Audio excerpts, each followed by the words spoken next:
Not the first time that the first petitioner is making such allegations about judges. He did so in 2023 about your sister, Lady Justice Esther Maina. In the letter addressed to the Deputy Registrar, and I refer you to paragraph 10, he insinuated, in paragraph 10, he says the lightning speed with which the Kirogoya file was grabbed and directions issued seems like a well-orchestrated plan to trample on the rights of the petitioner. They made allegations against the Deputy Chief Justice. In the same letter, they have asked an investigation be done in which they insinuate the conduct of the Deputy Chief Justice, the Chief Justice, so that, my lords, they have made allegations about 6 judges. Your Lordship, I'm constrained to interject. My learned friend and my very good friend, Mr. Mushemi, is alluding to going to talk about some grounds which he says were before the Senate, but which were dismissed. So, no. That is not correct. Ground number 4, to correct my learned friend, was supported by 51 senators out of 67. It was one of the charges that was upheld by the Senate. My Lord, those are the matters that are in the petition, and that is where we are before you. Let us restrict ourselves to the application. Most obliged. Yes, my lords, the nexus of this application, the nexus of my response, is that the first petitioner has impugned the conduct of 6 judges. This has never happened before in this country, that one person is unhappy about 6 judges. At the same time,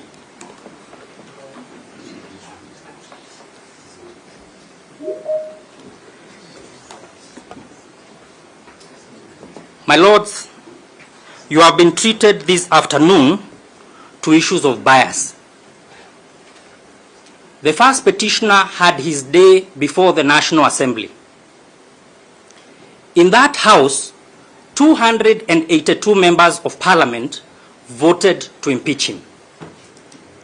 Out of those 282 members, a majority of them were from his own party, United Democratic Alliance, where he is the deputy party leader. They were not biased against him. The matter went to the Senate. 53 senators, a majority of them from his own party, voted to impeach him. He did not raise the issue of bias. My lords, you have been treated to the issue of weddings. Weddings by the petitioners. I ask this court to take judicial notice that in the National Assembly, and my learned friend Kibe Mungai spoke about our tradition, we come from the same community, the first petitioner last year attended the wedding of a member of parliament, Eric Wamumbi, member of parliament for Madeira, where the first petitioner comes from. That member of parliament subsequently impeached him. If the basis of closeness is the basis of impeachment, how would somebody who have attended his wedding impeach you? But he did not impeach him because of attending his wedding. He impeached him because of serious violations of the Constitution. So that if the issue here is a wedding being attended, the first petitioner himself has attended a wedding, and not just as an ordinary guest. He was the father of that member of parliament in that wedding. But he was still impeached. So that, my lords, I want you to take comfort. Those are matters before the Hansard of the National Assembly, which is evidence before this court. Your lordships should take comfort. The first petitioner in the National Assembly, he impugned institutions, In the Senate, he impugned the Ethics and Anti-Corruption Commission, the National Intelligence Service. He has now impugned the conduct of IEBC. He has now impugned the conduct of the National Assembly. He has impugned the conduct of the Senate. He has impugned the conduct of the executive. So which institution does he have faith in this country? It appears that there is none. My lords, eminent judges, it is a matter of judicial notice that your esteemed colleagues, although the petitioners argue that you are unfit to hear this matter, have elected one of you, presiding judge, to be a principal judge. Your own peers, through a peer review. All judges in the country have elected one of you to be principal judge. Your peers equally have elected one of you to the Judicial Service Commission. My lords, our application is limited to your lordships and her ladyship, not the other judges. And there are many outstanding judges in this country with courage, with everything. The petitioner has not cast aspersions on judges generally. We've stated our grounds for the application for recusal of this particular bench. Your Lordship, the character of judges in this session has been impugned by several counsel appearing for their clients, and it is important that we rebut the issue of their character. Proceed, please. Thank you. Your Lordships, my client, the 9th respondent, has also filed a public participation report before this court. 200,000 Kenyans exercise their right of public participation in the National Assembly. What has this got to do with the recusal? That's the only thing we argued, my lords. If my learned senior would be patient, I'll show him the nexus. Yes, if you are relevant, admissible submissions in reply to the issue we argued. Exactly. You want to let him stick to the application, which is recusal. My lords, I thank my colleagues. The basis of the public participation, and my lords, when you retire, you look at this. 200,000 Kenyans conducted or went through public participation. 65% of them said that the first petitioner should be impeached. That report is in my client's affidavit. And the reason I am saying this, my lord, is that the nexus of this is that the first petitioner has no confidence in all institutions. He has no confidence in 6 judges. He has no confidence in all Kenyans who went through public participation. Objection. He has no confidence in anything. Objection, Your Lordship, Your Lordship. What is being advanced by Melania Senior will be discussed at the merits, including the character and the conduct of public participation. Is it fair for him to go on ad nauseam despite various objections? We strongly object to that line. I think, my lord, it is relevant if a litigant has cast aspersions against the court. Some of them he even wanted to withdraw.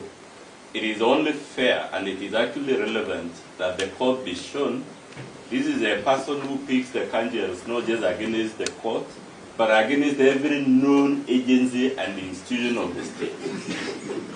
My lord, I was just trying to keep quiet because of this intervention. Finish. Well, My lords, I was finishing. Take time and finish, and please sit down. You'll respond. Finish. And I have been very kind to my learned colleagues. I did not even apply that their pleadings be struck out, even when they were fatally defective. I have said let them remain on record. We are not impugning them. So I am being very kind to my friends. Finally, your lordships, if you recuse yourselves, you will do a great injustice to the oath of office that you took, the administration of justice, to allow the petitioners to bully you, to forum shop, They have tried to bully the National Assembly, the Senate, now they are trying to bully the judiciary. Will be a great injustice to this country. That is all, Your Lordships. Thank you. The respondents rest there. Oh, Professor. Sorry. Presiding judge and distinguished members of the bench, Mahat Somane for the IEBC. I think everyone is in the arena, the independent body. No one wants it to talk. I think we have something to say about these proceedings. The leadership, the IEBC's position is the Independent Electoral and Boundaries Commission, the 16th respondent in this second cohort. The IEBC's position is that the court should stick to first principles when it is determining the issue of recusal. We have been listening keenly to the submissions by the various parties, and our position is that the court has a three-tier constitutional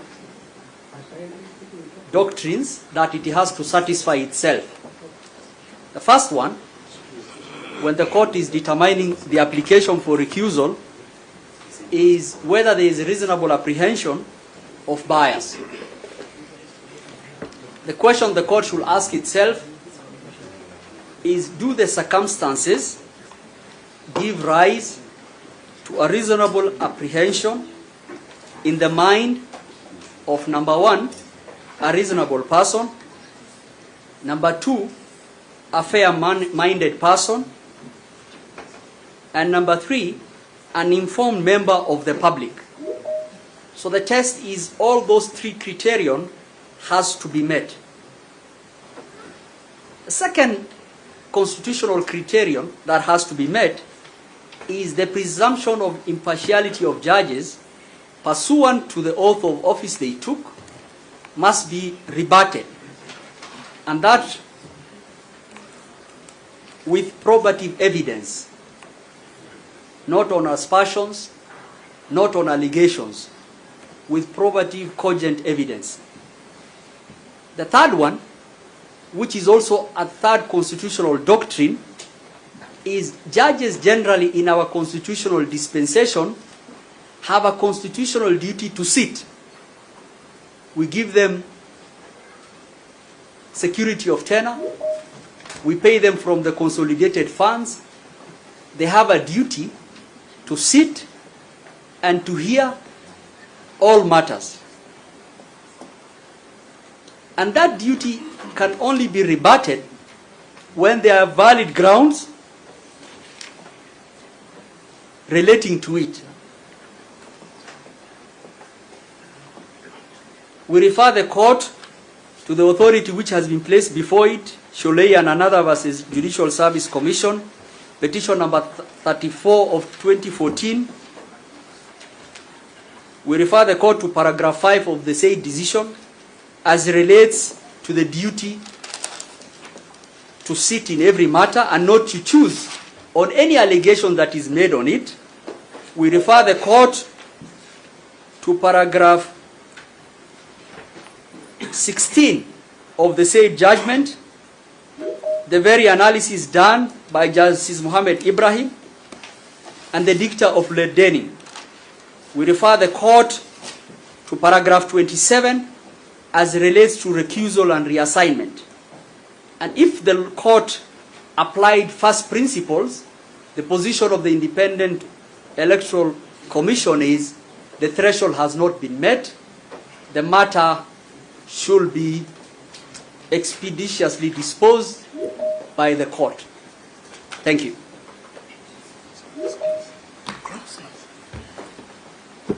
That is the respondent's case. We have nothing further to submit. Thank you. My lady and my lords, on behalf of the Law Society of Kenya, our duty is to set out what the law is in view of the facts that are before the court. The law, insofar as recusal is concerned, can be well traced in Kenya in the decision of Rai Group Limited versus Kimeto and Associates. We have exhibited this decision in the list of authorities filed before the court. Permit me to set out what was reiterated in that decision. The real question is whether reasonable apprehension of bias was presented which would make an informed and fair-minded person seized of all the information surrounding this matter and the impartiality required of judges by their constitutional oath apprehend bias on the part of the bench. Now, what is the information surrounding this matter?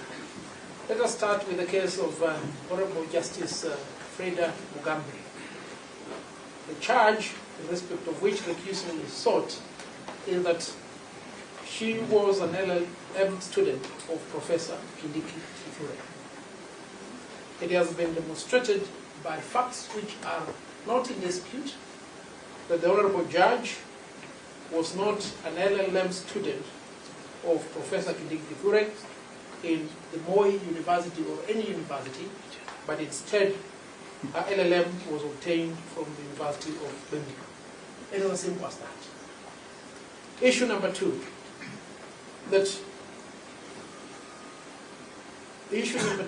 that Madam Florence Oluoch was appointed to a board by His Excellency President William Samuel Ruto. What are the facts? Madam Florence Oluoch was appointed to the board by Sulpani Tuli. These, my lady and my lords, are the facts upon which information surrounding this matter are to be determined.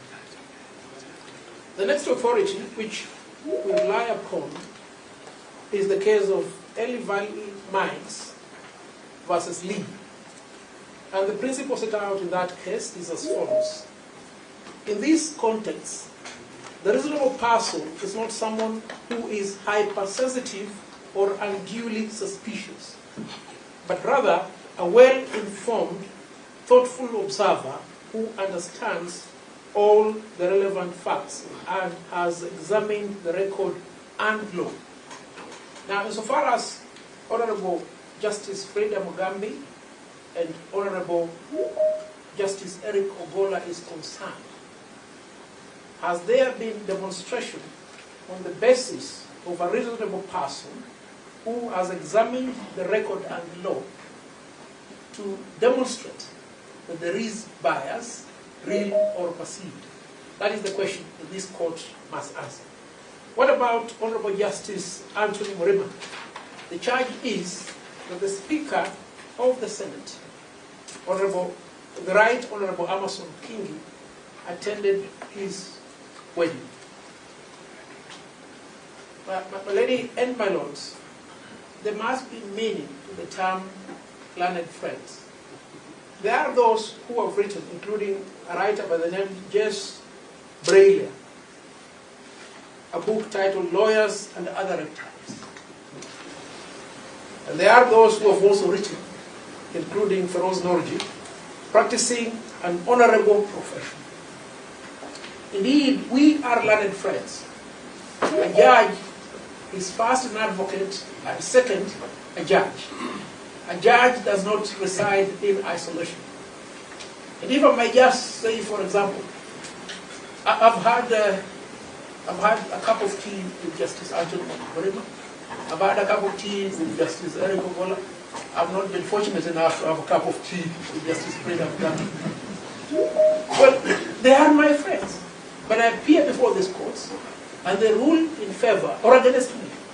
It is in that context that we must examine, is the charge against Justice Anthony Murima one based upon information in the mind of a reasonable person who has reviewed the record of the facts and the law. And if your lordships and my lady will return a negative answer so far as these questions are concerned, then you must make a decision whether to recuse yourself or to continue handling this matter. It is my humble submission, based upon what you've said, that there is considerable doubt as to whether a case has been made out to warrant recusal. We request this court to dismiss this application. I'll allow my colleague to utilize the remaining 2 or 4 minutes to say something.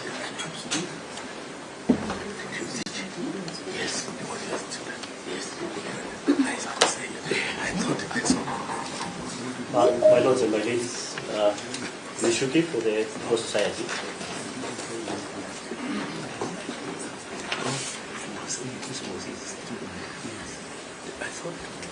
Was representing the Law Society? Yes. My lords and my ladies, I will start off by the submission, clarification of the submission that this application for recusal is the court being called to trial. That cannot be further from the truth. An application for recusal is in its very nature a call for the court to introspect. Given that to assume otherwise would be oxymoronic, as the court would be sitting on its own trial, which is what the recusal motion is. My lord, I move on to this duty to sit. That duty is not one that should be carried lightly. That duty flows from Article 159. And the judicial authority that is vested upon you as judges.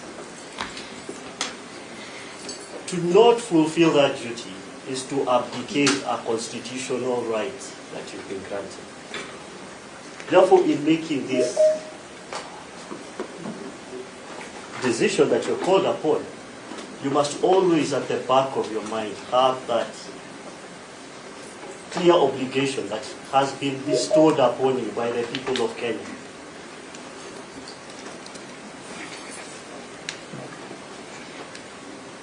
My lord, we've heard repeatedly from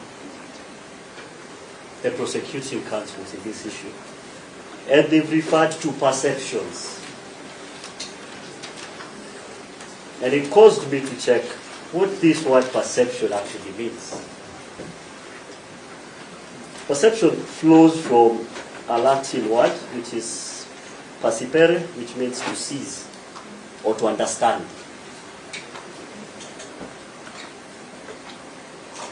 And the dictionary defines this as the way in which something is regarded, understood, or interpreted. That being said, on the facts before you, could they be perceived to put across actual or even apparent bias? That is a question you have to answer. I will discuss briefly what has been said by my colleague, my senior Mr. Somani, on the test that you must apply. That test is an objective test. That is not in question.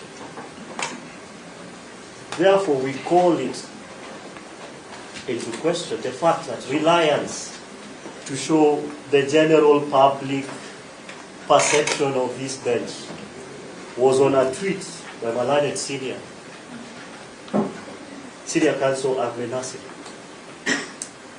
We urge the court not to take that direction, as it would be then turning that test not from an objective test, but subjective test, looked at from the perceptions as they are held by senior counsel Agmenasi.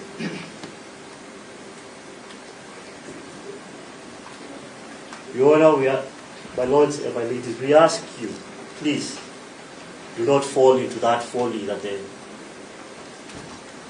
applicants seek to drive you. My lord, lastly, I will discuss one of our cases with regards, and this is particularly with regards to the profession, as has been discussed by my seniors, that we are indeed a homogeneous group.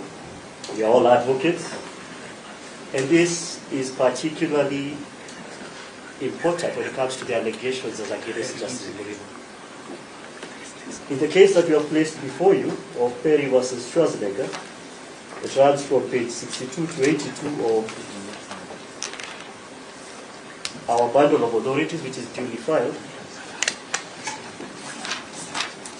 The court had an opportunity to discuss an issue of recusal that had been lodged as against the judge, simply on the basis that he had a similar characteristic with some of the parties. In this case, the perception of bias is that Justice Murima is friends with His Excellency the Senator, who is a fellow learned friend. And the court said this: in a case that could affect the general public, based on the circumstances or characteristics of various members of that public, the fact that a federal judge happens to share some of the circumstances and characteristics will only be affected in a similar manner because he is a member of the public. This is not a basis for disqualifying a judge.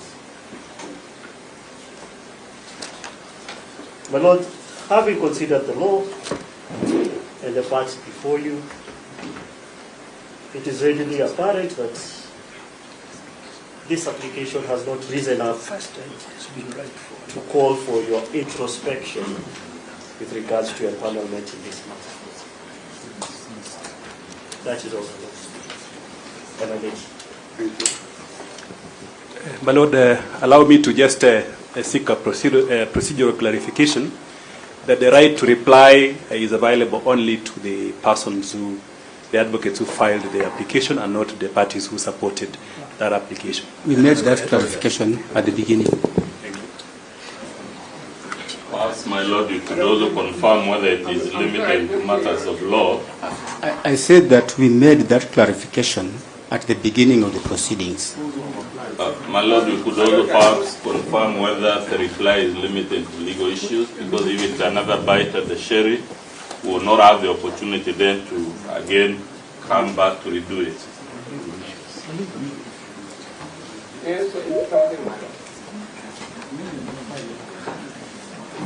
The reply will only be on issues of law and nothing else. Thank you. Dr. Kamino, you can say. May I say what I mean? Yes. I don't think, but my point was also, if there is a matter, we're expounding on the law on a matter relating to impeachment of the party. I pray that you allow us to say, you allow me to say something. I said you can proceed. Okay, yes. I'll take with that. And God bless you. Thank you very kindly. I will do part of the reply, then I'll pass over to my senior. And I'm amazed at what level the respondents have gone to misconstrue and misconceive the applicant's case. Your Lordship, in respect to the relationship that were drawn, both for the presiding judge and Justice Murima, the charge is that of deliberate failure to disclose the relationship. That my lords, you are aware at the time of the inception of the case that Justice Murima is closely associated to one of the parties, but he deliberately failed to disclose. Equally well, the presiding judge was well aware at the inception of the case that his spouse is greatly connected to some parties in the proceedings, but again failed to disclose. My Lord, that is new facts. I think you should not tell which parties. You say clearly, if you can't understand what we are doing, please go to your affidavit and read the affidavit again. My Lord, and reply on matters of law. I will not allow you to misrepresent facts. You have an affidavit. And to embarrass the legal profession. Yes, Your Lordship, you have an affidavit, Mr. Ndegwa. If you can't understand what we are talking about, verbatim, read verbatim from your affidavit. Your Lordship, may I draw your attention to paragraph 74 of the judgment, of the ruling in Navini, the judge says that due to the failure to so disclose on the part of the third respondent, it has led to an erosion of the confidence and the applicants have that will be neutral when it comes to the hearing and the determination of the arbitration. That, Your Lordship, is a confidence that has been eroded. On the question, Your Lordship, on the duty to sit, the duty to sit must be accompanied by transparency and accountability to the parties appearing before a judge. Your Lordship, the duty to sit and the oath of office taken by a judge or a judicial officer must be executed in a manner that breeds confidence to the parties that appears before a judicial officer. Your Lordship, it's our humble submissions that that confidence has been eroded. Your Lordship,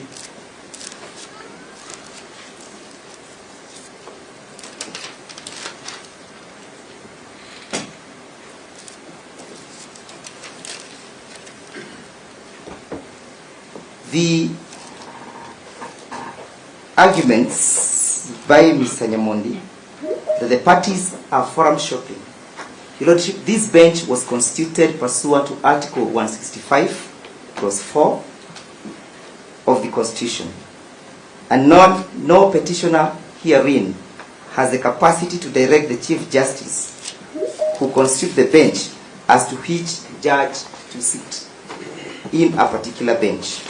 There is no possibility, Your Lordship, therefore, for an argument that parties are forum shopping. At the inception of the proceedings, Your Lordship, we appeared before you and made arguments comfortably.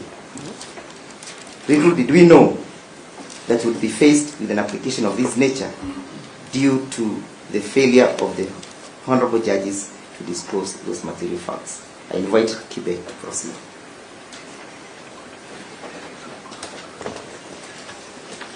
My Lord, while during the course of, I guess we've been here for about 5-6 hours when this application has been going on, and there are two things that have been crisscrossing my mind.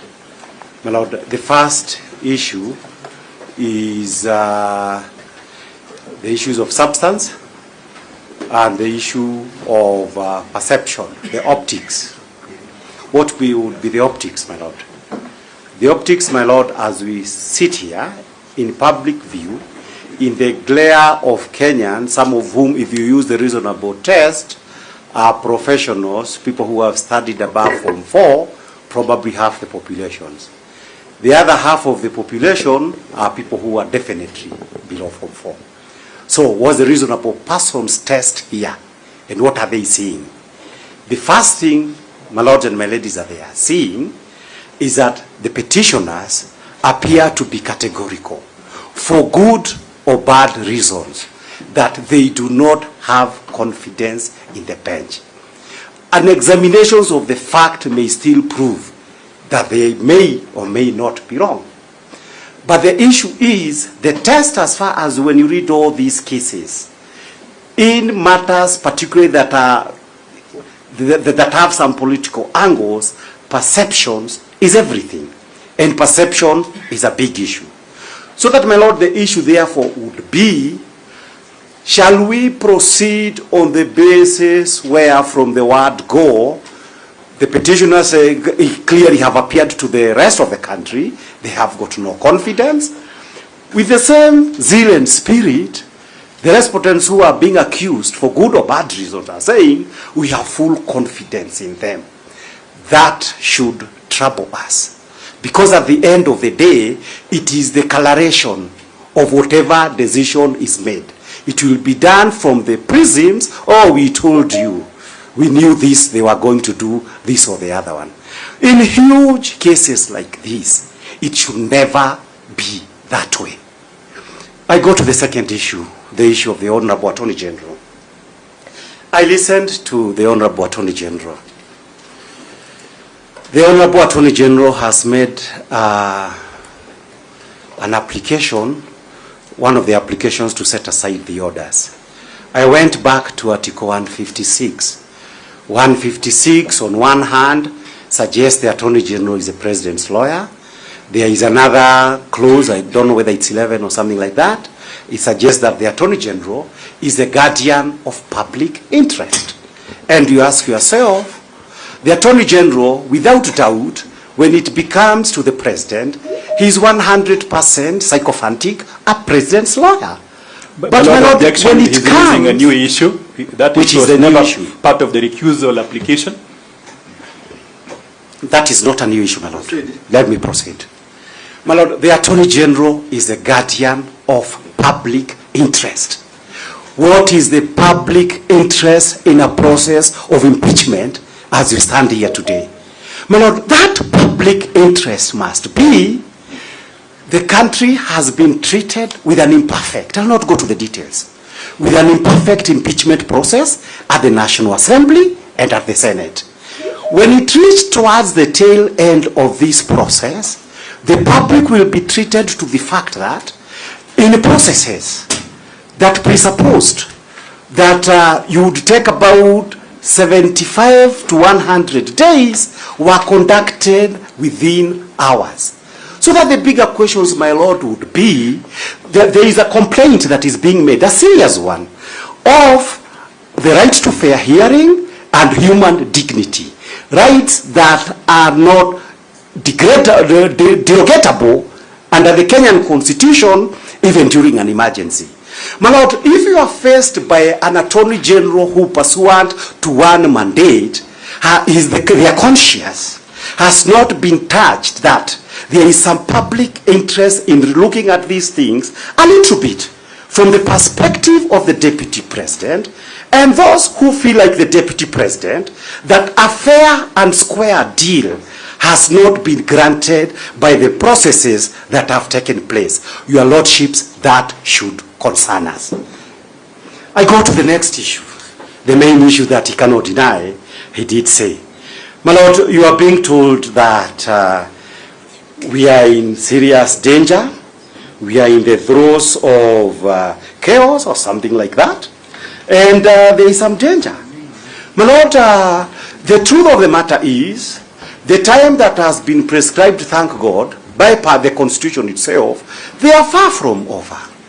And the petitioners here keep saying, and Honorable Muite has told me, tell the court that if the court can be able to hear us from next Thursday when all of us have done responses and whatever amendment, we are ready to conclude that issue. We are ready, we know the timelines. So that, my lady, the connection, therefore, of somebody saying that, oh, the only public interest here, and this is the Attorney General, is that we must swear by hook or crook before the petition has been heard, that also should be a matter of grave concern. Sure, because there was never a submission like that, and I think Council must have some respect for the truth. Nobody said anybody must be sworn by hook or crook. Please let's respect the truth. My Lord, I think the language always in submissions belongs to Council, but what Professor Gedhu Muigai, my former teacher, said is this, that we are in the throes of instability, something to that effect, because if we do not complete the process that was started by the National Assembly, a huge power vacuum might arise. And that it is why, when I use hook or crook, it is why the only obsession that we hear, Conservatory order taking out. That is the context. My Lord, I go to the next issue. Who is this who made the oath of office of Professor Ojenda? My Lord, there was the question of CTS. The question of CTS, I believe, had dealt with it, and all those kind of issues, and we pointed out that the issues of CTS, whereas we had talked about them, they appeared for the first time not from the respondent's affidavit, but from the ruling that the court made. I don't need to say anything about it. the respondents had said nothing about them. My Lord, to Professor Ojienda, there is a question of... no, I have to respond.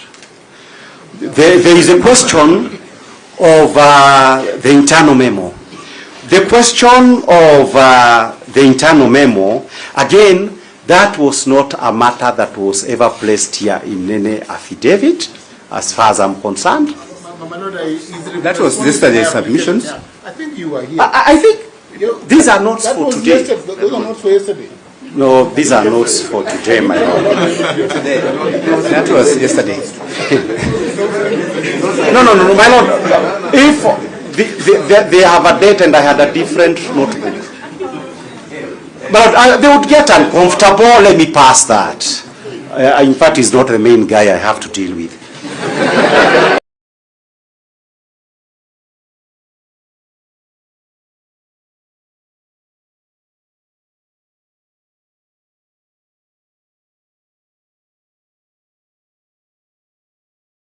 About all these issues, he talked about the internal memo. But well, if he says he didn't, let me hope I imagined it. I can pass it. But that's what my note says. I don't mind.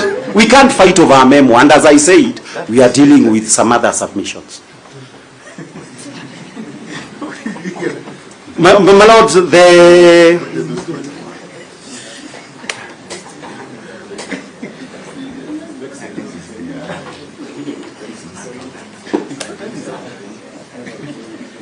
My lord, there is a question of Mr. Nyamodi. Mr. Nyamodi was talking about the issue of the...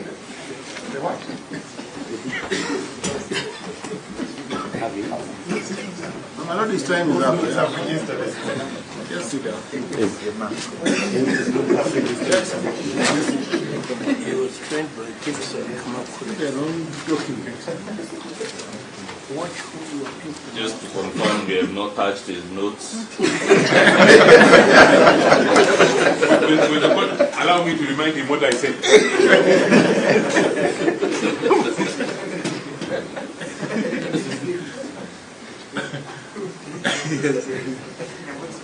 No, the only misplacement was this guy. My lord, maybe we should correct that as well, because it's been said 3 times. There are no guys in court. They are learned counsel. My learned colleague, professor, is the only issue, the reference, senior counsel. Is that doubted? My lord, the issue that would require the clarification, let's go to Kerogoya. I believe there is no doubt about the issue of Kerogoya.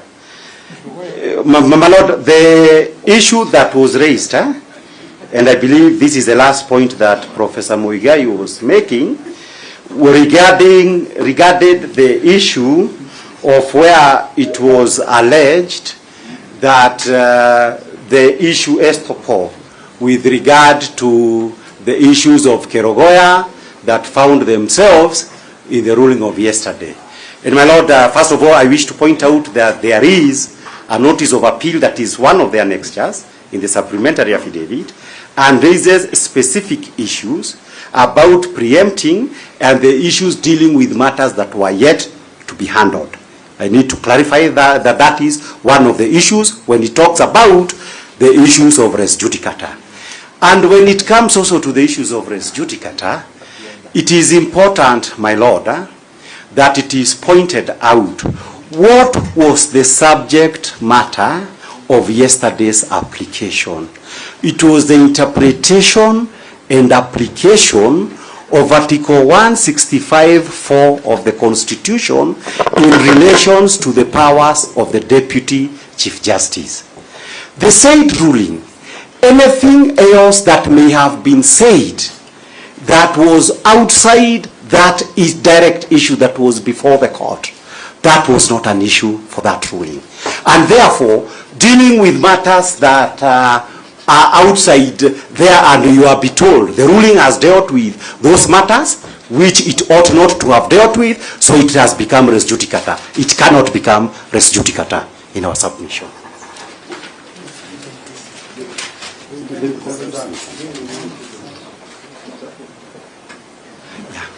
My Lord, with regard to the issue of the friendships, I think this is something that they have been preoccupied with.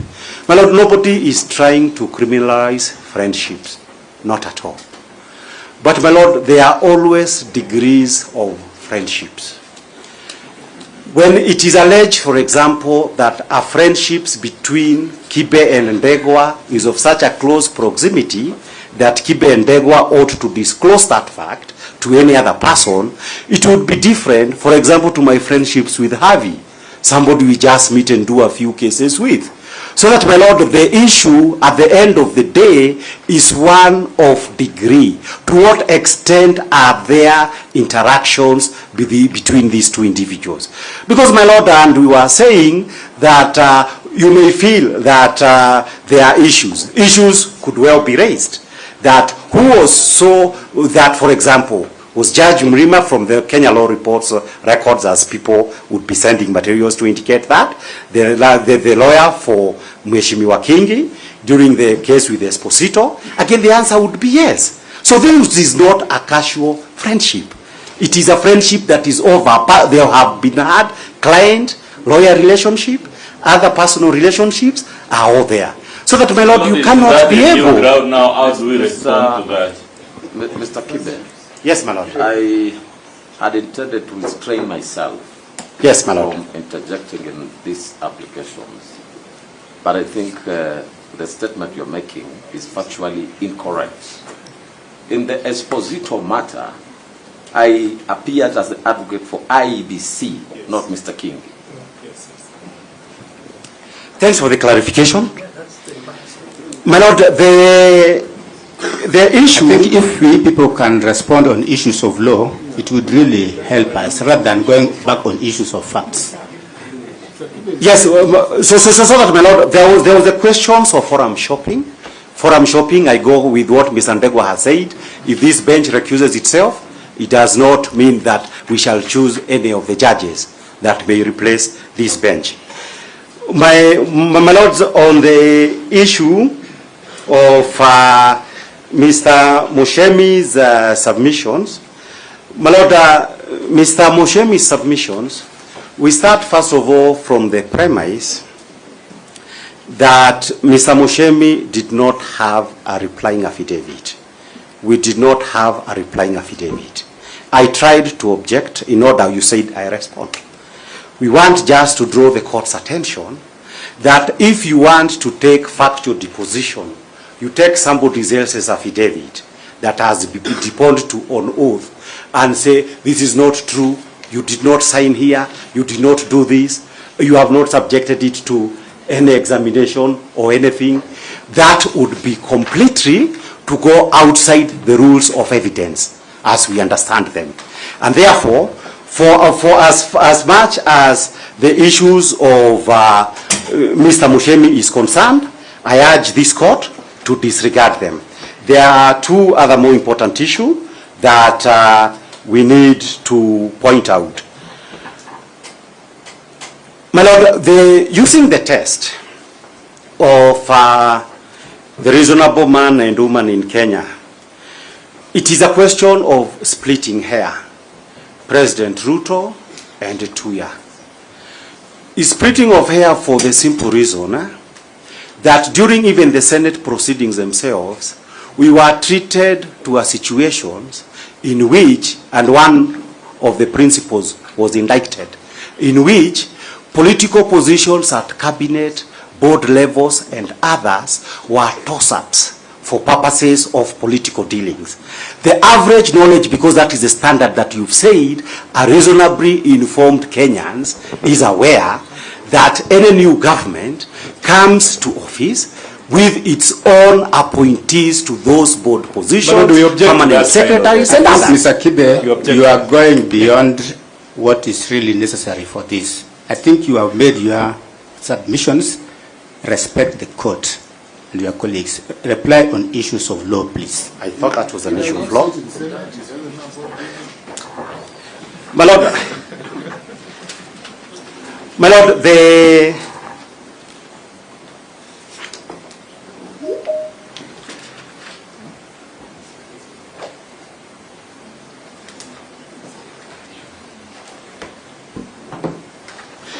I finish with the question that was raised by the one without an affidavit by Michael Moshemi. The issue of Mr. Michael Moshemi, where you are told that for purposes of gauging bias, you should be able to look at the MP for Madeira, who did not, who voted against the deputy president, although he was his father or something in the wedding. My Lord, the direct reference to that would also have to be taken from the bar, the way it was also made from the bar, and the direct reference to that is that the wife of this MP... My Lord, that's a question of fact. Yes, it was also the same question of fact. They didn't reply to the point of law, my Lord. We should understand what we mean by matters of fact. Questions of when, who, where, what happened, who did this, who did that. Those are all matters of fact. My Lord, the only exception, and we said, when we tried to stop, to stand to say that Moshemi is dealing with those issues, you told me, my Lord, you will respond. So I asked that I respond to that issue. That's the last issue.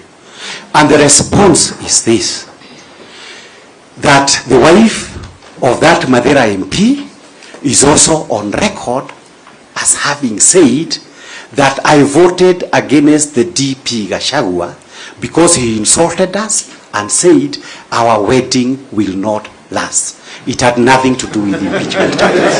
So that we cannot ignore that is what he said, and it is on public record. So that, my Lord, the long and short of it,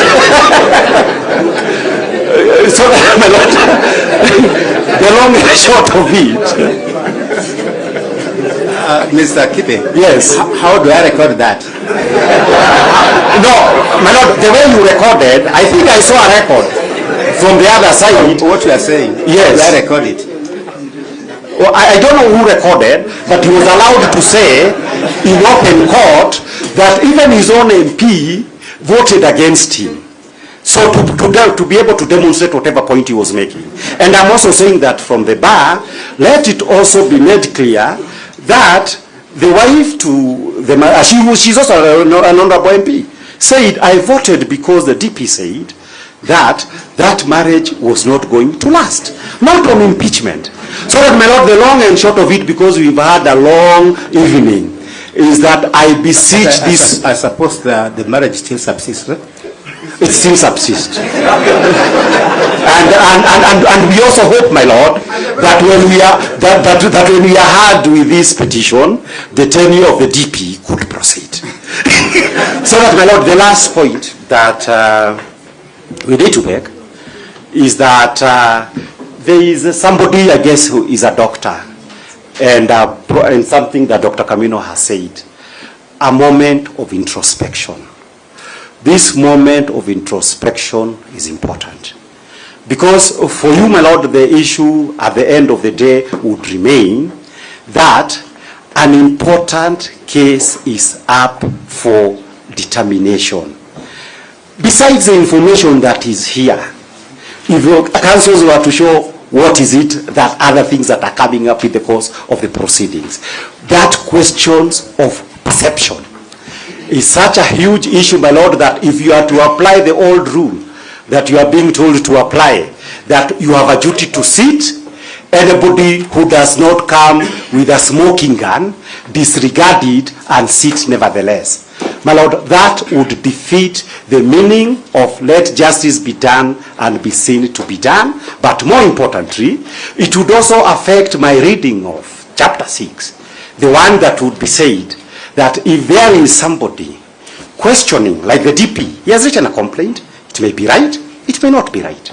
And it may be upheld, it might not be upheld. But my Lord, the question is, as we await for that day, should any appeal or anything that results from this case relates to the issue that related to the conduct of the judges, or we deal with the issue of the moment. My Lord, with those submissions, I urge you respectfully, weighty as an enormity of having to argue this application, hold as we have tried to convince you. There are more than reasonable grounds that in existence, that there would be something wrong if one were to say, I will disregard all these issues or technicalities and proceed anyway. I thank you very much, Your Lordships. Evans, oh, sorry. My Lord, Evans, there is an authority. I've been under a lot of pressure that he needed to say something about it. And it's part of me. What will be, how will others respond to the authority? No, he's answering the authorities that were used, cited. My Lord, just note that he has no right of reply. No, I'm leaving. We're in the same team. In the same team. My good friend, Mr. Wanyama. Yes, he's actually filed the application, not me. Thank you to the court. I am fully aware of the long day that it has been, and we don't take it for granted. Thank you very much. I want to respond to the following issues of law. Reference was made to the other side, attaching affidavits to lawyers on this side. Affidavits belong to the deponents, the Statutory Oaths and Declarations Act. Conservatory orders are constitutional orders. They are aimed at protecting the substratum of the case. It cannot be weaponized against this side. Third, the diary case. What should concern this court is the pertinent fact and the act that recusal happened, and what the Supreme Court said about that recusal. That's all what this court is supposed to consider. My good friend, my senior, Mr. Nyamodi, urged the court to ignore certain electronic material that was presented for the lack of a certificate as required by Section 106. I'll urge the court to take cognizance, number one, of the short timelines, the reflex within which advocates were required to make the returns. In any case, we will endeavor to file the certificate. In any case, I want this court to be persuaded by the decision in BBI that formal rigidities should not supervene, especially in a constitutional context, bearing in mind the exigencies and the demand. Because under the Mutunga rules, we can even submit here on non-epistolary basis. Finally, and as I sit to this good court, and we respect each and every of the judges and our colleagues on the other side, 4 things belong to a judge: listen courteously, answer wisely, consider soberly, and decide impartially. Those are the words of Socrates. Thank you, Your Ladyship, Your Lordships. Are you withdrawing the application?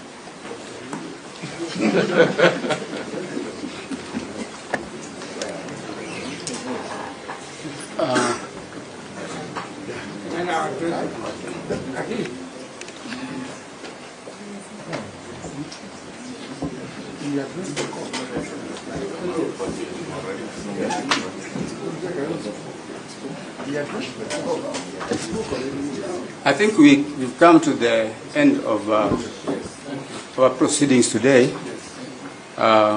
We will deliver a ruling tomorrow.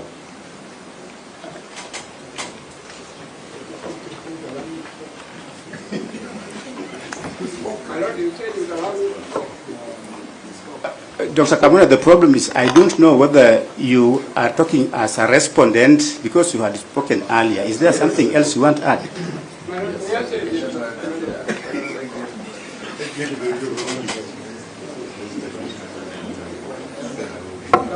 The matter we're dealing with is under Article 145 and Article 157 of the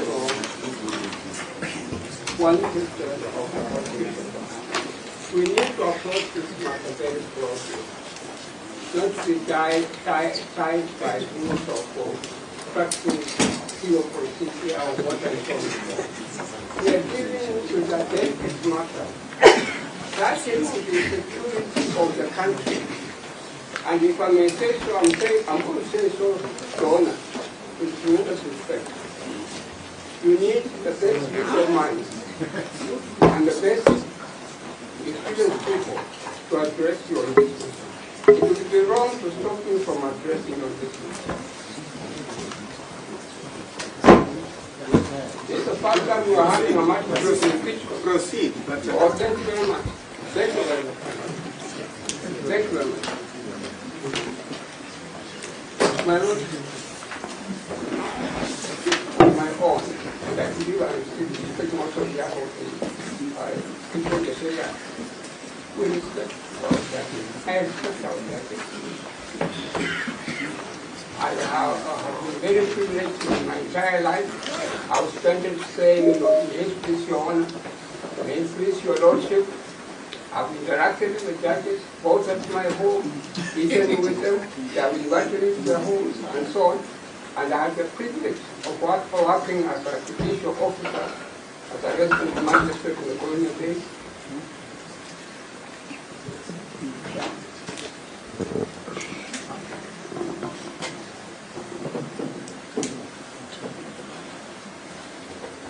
And I had the privilege, rare privilege, of even marrying from judiciary. People serving as a judicial officer are decent people. We may have some isolated cases of some people who are not what we think they should be. But the people on the whole serving the judiciary are decent people. And as a matter of fact, I've said it elsewhere, very loudly too.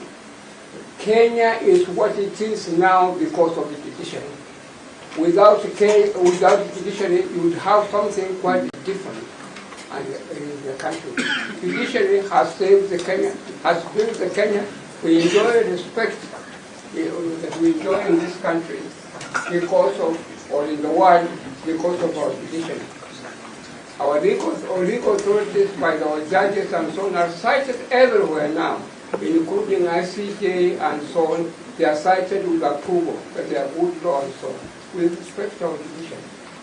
But my lords and my ladies, if you look at Article 145, when you're considering Article 145 and Article 150, we have to be extremely careful. We have to be extremely careful. This is a matter touching on security of the country. And we cannot afford just to stick to certain procedural things or certain evidential things and so on. The court is called upon to look at things very broadly, very, very broadly. What we are saying to your Lordship and my lady, very, very respectful, is that so far as I'm concerned, there's nothing wrong with you at all. But there is a significant portion of the Kenyan population who believe that you are not, with respect to the right people to sit and face a case. And I'm saying to you very respectfully, there's nothing wrong. Give us a good opinion, a good judgment on what you are respecting to you, and you get out of this case. We do not want protests in the streets.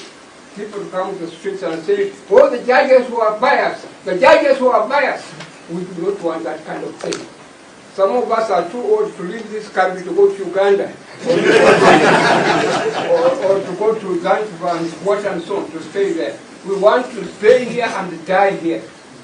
I have gone through an experience which a number of you have not seen at all. When Amin came into power in Uganda, in Kampala, I saw things that were not, which were not acceptable. And I'm saying that, look, let us try as much as possible. But Lord, at those points of law, I mean, may I say something? With respect to Dr. Kamuna, we will consider what you have said. I think you have submitted, and we have understood you. You have understood your submission. If you want 2 or 3 minutes to summarize, please do that. You always save me my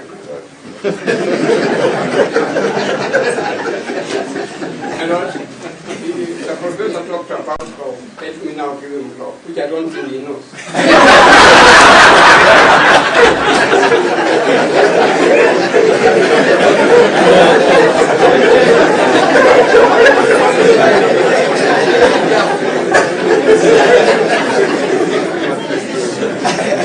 My lords and my ladies, I'm asking you to apply a precautionary principle.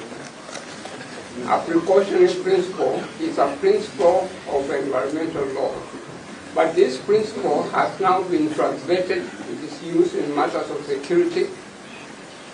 On our part, we invaded Somalia when Kibaki was in power because of this precautionary principle. And I'm inviting you very respectfully that you apply that principle, a precautionary principle, when considering the matter under the Article 145 and Article 150.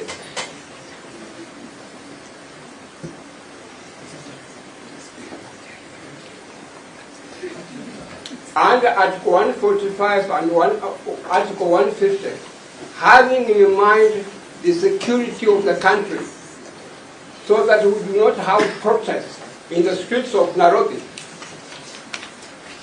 which will destabilize the country and which will put all of us in an embarrassing position. Your Honor, with respect, I'm asking you again, apply that precautionary principle. And when we ask you to get out of this case, we are applying that precautionary principle that we do not want certain evil people in the streets of Nairobi shouting, Hatujapata justice. That is a threat. Thank you very much. That is a threat. That's what? It's a threat. Don't threaten us. What precautionary principle is not a threat?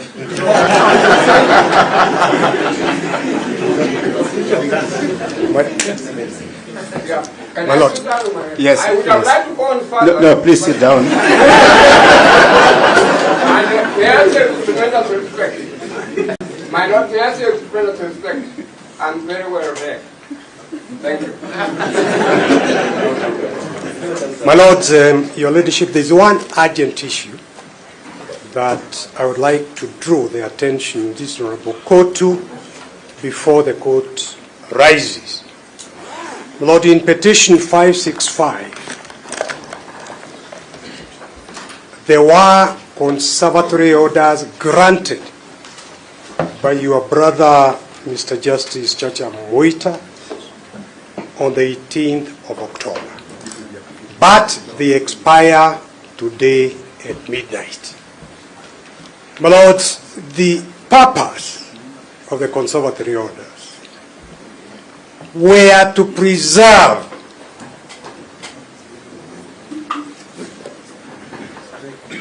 the purpose of the conservatory orders were to preserve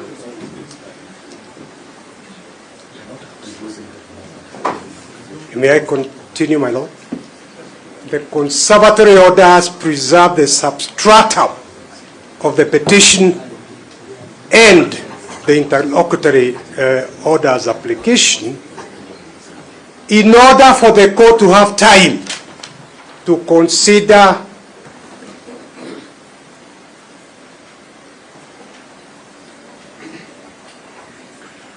Yes, please. My lord, you're listening. I was waiting for my lord Murima, not Mulema, to preserve the substratum, to accord the court time to hear submissions on the weighty issues of law of the Constitution. So my plea is that you extend those orders because they were to expire tonight. Any response? No. Can we get one response only? Just one response. My Lord, very briefly. In relation to the question of the conservatory orders, the court will remember that we also filed an application under certificate of urgency on the question of conservatory orders. If at all it is now their changed position that the issue as to whether they can be extended or not should be brought before the bench, we are willing, ready, and able to argue it right now.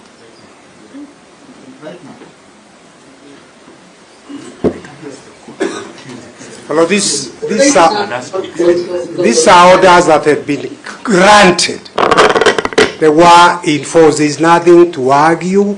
We have not come to the applications. In fact, there are another 2 applications for conservatory orders.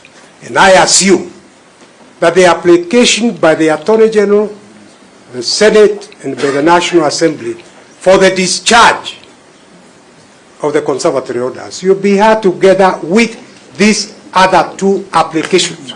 No. I am addressing the court, not the bar. My lords, if this court is bad for something, it is bad for everything. Until you have ruled on your own suitability to hear the matter, you cannot address any substance. You are right, Professor Githu. We meet you tomorrow at 1 p.m. for the ruling. Thank you. They done their own work.